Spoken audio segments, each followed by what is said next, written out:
Alright, let's keep this simple. Pokemon Sun and Moon is getting closer, and based on the reception that I've been getting from my recent Pokemon Sun and Moon videos, whether it be the one last spring or the one I just recently uploaded, you guys really like it. And when I do try and expand my, crowd when it comes to Pokemon Sun and Moon, it damn works. So today, I'm here with Venomstar to be talking about the top 5 Alolan Pokemon that we want to see in Pokemon Sun and Moon. There is 9 days left and counting at the time of me recording this video, and I cannot be more hyped, especially since there is a possibility that this game will reboot the entire series after 20 damn years of Pokemon. Let's do this. So simply to start, we have our number 5 pick, and that is Cloyster, the water and ice type Pokemon from Kanto that we all know and love because it's pretty much a vagina. And if you guys ever have been to Hawaii or have even heard of anything about Hawaii faintly, you know that Hawaii is really known for its oysters, and the oysters can sometimes, if you open them up, have a pearl inside of it. Now, vaguely, that is what Cloyster is based off of. That little black, purple, blue thing in the center where its face is supposed to kind of be a pearl. What if you just simply shed that entire ice typing and throw in fairy type and make it a more pink color scheme, with those sharp spikes pointing out of its shell being more rounded and its face being a little bit more calm and relaxed, and then make it not look so much like a vagina. Maybe remove a layer or two inside that little Cloyster shell, and bam, you got a fairy water type Cloyster that is now based on a pearl inside of an oyster that you would commonly find in Hawaii. Now, I know what you're thinking. You're like, dude, we have Clamperl already. It's already been thought of. The Pokemon that is basically the Pearl Pokemon. Alright. Let me ask you this. Does anybody actually give a damn about Clamperl? No, they don't. I'm pretty damn sure nobody really gives a damn about Clamperl. Unless you're talking about his evolutions, which, I mean, then it's even still decent. They're not really, like, crazy good. They're okay. And the way you even obtain them in the original games is just retardedly hard.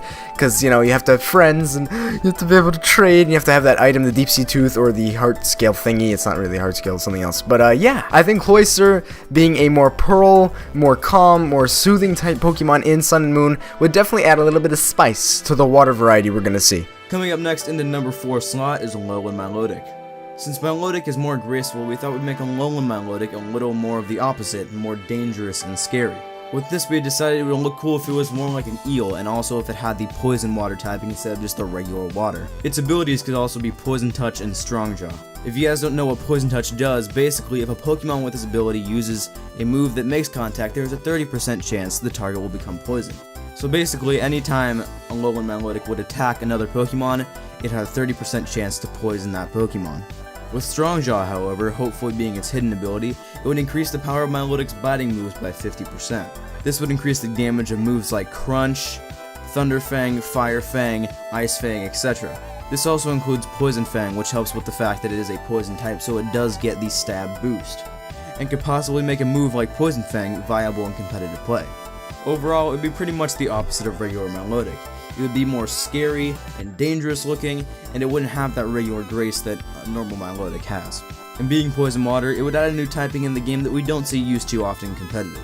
The only Pokemon we see with this typing are Tentacool, Tentacruel, Quillfish, and Skrull.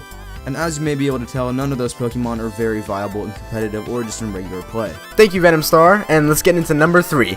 My number 3 pick for this list is going to be Arbok, Alolan Arbok. Now, Hawaii is not known for its snakes. In fact, there is very little snakes on Hawaii as a whole.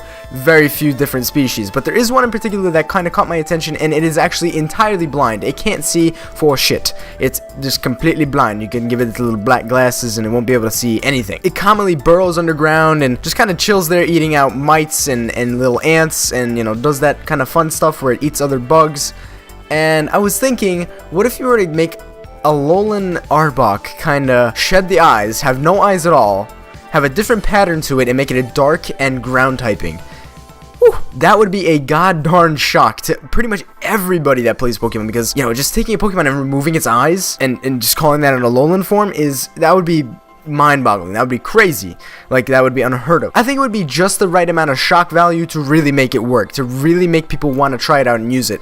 And the fact that it's blind will heighten its other senses, so its speed and its physical attack will just be really, really good. And really, really just a force to reckon with. And its bite and crunch would be really, really strong with a new stab to it. I'd say Arbok is deserving of that dark stab, so you can use its bite and crunch to literally decimate your enemies and make sure that it looks like a blind little rat. It would be so damn cute. Onwards and upwards, my friends. Next up in the number 2 slot is Alolan Magcargo. This one especially interested us because we thought of a really interesting idea that we could use for it. Instead of being its generic fire rock type having molten lava surrounding its shell, instead of the regular rock shell, it would be made of wet sand as to seem like it's being packed down to hold the dry sand inside. The dry sand would act as the molten lava that is inside Magcargo's shell. We thought a water ground typing would be best, considering that the idea is based around its shell being made of wet packed sand. For abilities, we thought it would have battle armor as its regular ability and water compaction as its hidden ability. If you don't know what battle armor is, it basically prevents the opponent from landing a critical hit on you. Water compaction, however, will be introduced in Sun and Moon, being the ability of Apollo Sand. Basically what water compaction does is that when the Pokemon that has the ability is hit by a water type move, its defense rises by 2 stages. I also want to note that coincidentally, regular Magcargo has magma armor and weak armor, and we decided to give Alolan Magcargo battle armor. Another big difference between Alolan Magcargo and regular Magcargo is that Alolan Magcargo wouldn't hang out in volcanoes like the regular one does. It would reside more on the beach, possibly hanging out in tide pools or on the shore. Okay, and finally, our number 1 pick for this list is Alolan Vileplume. Hawaii is almost undoubtedly known for its variety of flowers. You have very, very beautiful varieties of flowers. Notably, there's one type of flower in particular, the Hawaiian hibiscus. Now, many of you guys have actually probably heard of or even seen this in your life before, because they're not just native to Hawaii. I know I see them all the time where I live, and yet I don't live in Hawaii. I wish I kind of did, but at the same time I don't. Yeah, so the Hawaiian hibiscus is a beautiful flower. As you guys are seeing on screen, it has a very nice little stem to it. By the way, that's the plant's penis, the little thing that comes out of the center. That's called the stamen,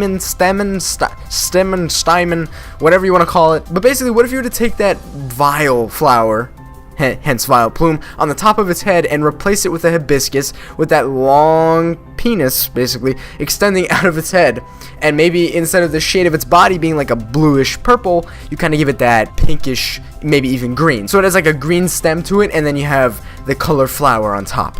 Now, what else you could do with this is, yes, you can make it island specific. So on one island, you'll have an Alolan Vileplume that has, you know, a red flower. On the other one, it'll have blue. The other one will have yellow. But with this Alolan form, you can also add in varying stats depending on the color flower. Like, let's say the yellow one equates to having like 0.5 multiplier to your speed. Or, you know, you have the blue one which gives you like a 0.5 multiplier to your special attack. Or the other one giving you a 0.5 multiplier to your attack value. So you could really spice up the Alolan form for Vileplume to really kind of vary from island to island, and also make it very, very interesting in competitive value battles and stuff. Alolan Vileplume is one damn flower that I would not mind smelling. The other one, the original one, hell no, I'm not putting my face near that hole on the top of his head.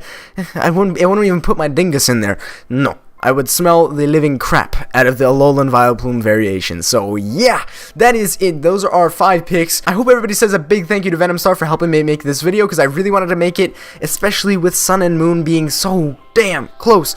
So if you guys all could go over to his channel right now and pay him a load of respects, especially if you like Pokemon, I'm hoping that he's gonna have an absolute field day with Sun and Moon, because I know I'm gonna try to, because it's really, really damn good. So yeah, if you guys could go pay your respects, he's not dead, to Venomstar, his link is in the description, that would be awesome. And if you guys could also leave a like on this video, maybe subscribe to the channel if you are new, so you can stay up to date with our Pokemon Sun and Moon content, our Final Fantasy 15 content, our Kingdom Hearts content, whatever you want to see, we will bring it, because we need new stuff to upload. Pretty, yeah, that's the moral of the story here. So thank you guys so much for watching this video. I'll catch you guys on the next one, and peace a Rooney.